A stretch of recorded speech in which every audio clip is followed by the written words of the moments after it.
नमस्कार दोस्तों, आज के इस वीडियो में हम बात करेंगे भारतीय प्रशासन में वित्तीय प्रशासन की। इसे हम समझेंगे बजट क्या होता है, संसद की वित्तीय नियंत्रण कैसे काम करता है और जानेंगे public accountants committee, estimate committee, committee on public undertaking और CAG यानी controller and auditor general of India के बारे में। तो आइए शुरू करते हैं। वित्तीय प्रशासन, फाइनेंशियल एडमिनिस्ट्रेशन क्या है? वित्तीय प्रशासन का मतलब है सरकार के वित्तीय संसाधनों की योजना बनाना, उनका आवंटन करना, खर्च को नियंत्रित करना और ऑडिट करना। सरकार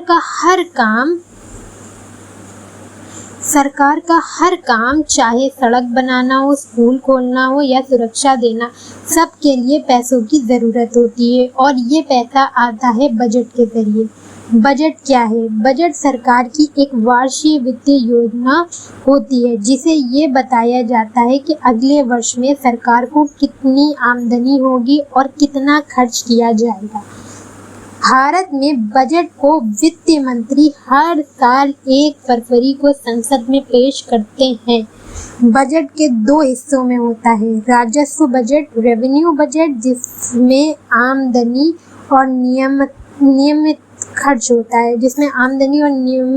होता है, और पूंजी बजट, कैपिटल बजट, जिसे पूंजीगत खर्च जैसे इंफ्रास्ट्रक्चर आदि शामिल होता है। संसद का वित्तीय नियंत्रण, parliamentary control over financial administration. संसद का ये कर्तव्य है कि वो जनता के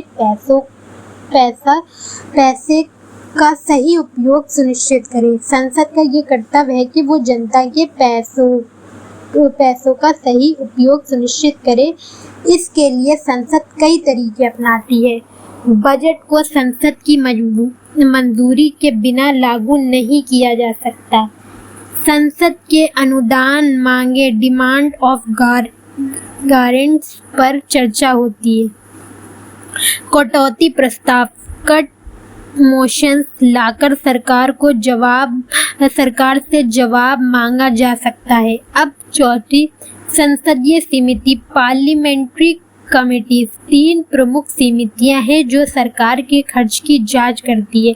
लोक लेखा समिति, पब्लिक अकाउंट्स कमेटी PAC। इस समिति CAG की रिपोर्ट के आधार पर सरकार को खर्च की जांच करती है। ये देखती है कि पैसा संसद द्वारा स्वीकृत तरीकों से खर्च हुआ या नहीं। अनुमान समिति, ये समिति विभिन्न मंत्रालयों के खर्च और नीतियों का मूल्यांकन करती हैं। ये सुझाव देती है कि सरकार किस तरह से खर्च को प्रभावी बना सकती है। सार्वजनिक उपक्रम समिति, कमेटी ऑन पब्लिक अंडरटेकिंग। ये समिति सरकारी कंपनी, पब्लिक सेक्टर अंडरटेकिंग्स की कार्य प्रणाली और खर्च की समीक्षा करती है। ये देखती है कि इन उपक्रमों का प्रबंध कुशल है या नहीं। भारत नियंत्रण व महालेखा परीक्षक।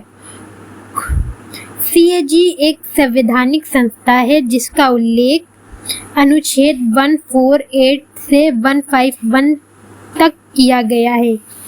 CAG का full form controller and auditor general. ये केंद्र और राज्य सरकारों के खर्च की ऑडिट रिपोर्ट तैयार करता है। ये रिपोर्ट संसद और राज्य विधानसभा में पेश की जाती है। CAG को संविधान का प्रहरी भी कहा जाता है क्योंकि ये सुनिश्चित करता है कि सार्वजनिक धन का दुरुपयोग ना हो।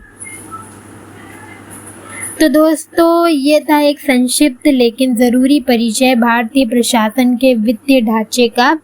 अगर आपको ये जानकारी उपयोगी लगी हो तो वीडियो को लाइक करें, चैनल को सब्सक्राइब करें और कमेंट में बताएं कि अगला विषय क्या होना चाहिए। Thank you so much.